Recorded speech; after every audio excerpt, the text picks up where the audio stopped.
A million job challenge for our region's employers could provide a million job opportunity for workers and students throughout our region. That's if employers, educators, and policymakers make the right decisions and do the right things over the next few years to make it all a reality. The Allegheny Conference on Community Development issued the call to action with the release of a new report called Inflection Point: Supply and Demand and the Future of Work in Southwestern Pennsylvania. And the CEO of the organization says it will take our entire region to close the gap between the number of skilled workers we need and the number in the pipeline over the next 10 years to do all the work that needs to be done. Make no bones about it, we're in a war. This issue will affect every metro in America. Places like Austin, Denver, Boston, Seattle, Nashville are already doing more than we are to attract and retain this talent. We've got to not only match them, but pick up the pace. The Allegheny Conference is beginning a series of briefings for elected officials, employers, and educators throughout the 10-county Pittsburgh region. But that's really just the beginning. Laura Fisher from the conference is back with us, and so is Dimitri Shirey from Deloitte. He chaired the working group that commissioned the report. And picking up where we left off, we talked a lot about the problems, so let's talk about the solutions. Dimitri, what do we have to do to close this gap and create the opportunity here? Well, first of all, Bill, I think that the opportunity is for all of us to be co-investors with respect to the workplace of the future. And that is not only looking at the supply, but also looking at the demand and the skill set that will be required to satisfy both.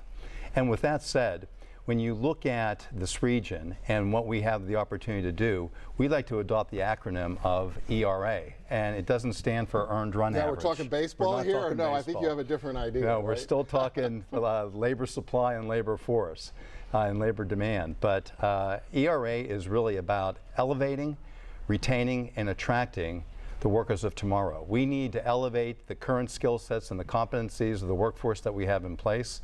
We need to retain college graduates and post-secondary education students here in Western Pennsylvania. And quite frankly, we also need to attract and increase the ability and the migration rate here into the city. Okay, I would think, Laura, there's tasks in that space for educators, employers, and everybody to make that elevation, retention, and attraction happen.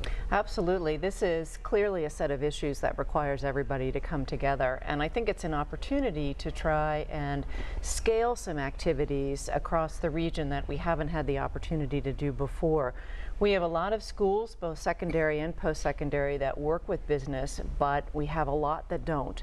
And what we really want to create are some mechanisms to help share this information widely so that every K-12 student in the region has access to information about where the jobs will be and what skills they need.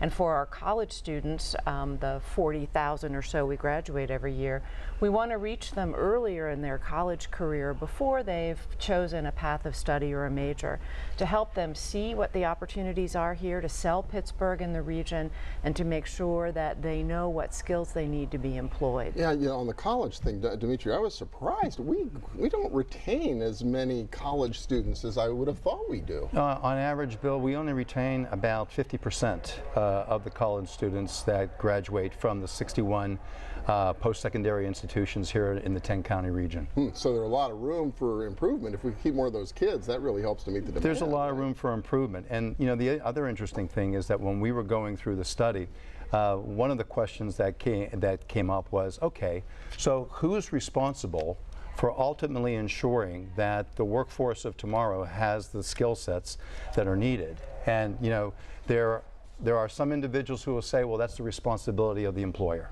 There are other individuals who will say, well, that's the responsibility of the individual or the employee themselves. Still, other individuals will say it's the responsibility of the educators. What the working group found is that, quite frankly, it's choice D. It's the responsible of everybody. Yeah. And it speaks as well on the attraction side. We're going to have to go get people because we just don't have enough, right? That's right. And we really have to sell Pittsburgh collectively and the if you will, the thickness of opportunity here. So instead of companies and organizations individually trying to tell the story, we have to come together and collaborate on that. All right. Well, I only have here the executive summary. The whole report's like 100 pages, supported by all kinds of data. If people want to find it, Laura, where do they download download a copy?